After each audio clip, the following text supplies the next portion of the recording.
ہاشم ندیم صاحب کے ناول عبداللہ سے اقتباس۔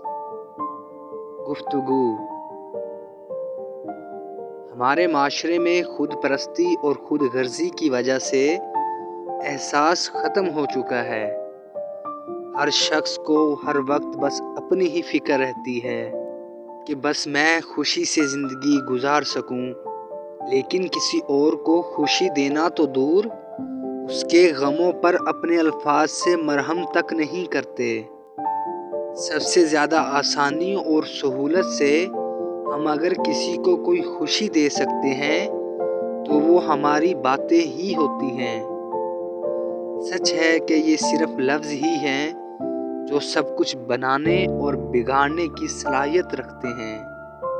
اس بات سے ہم نے یہ سیکھا کہ دوسروں کو خوشی دینے کے لیے ضروری نہیں ہے کہ دولت کا سہارا لیا جائے، بلکہ اپنے الفاظ سے بھی ان کو خوش کر سکتے ہیں۔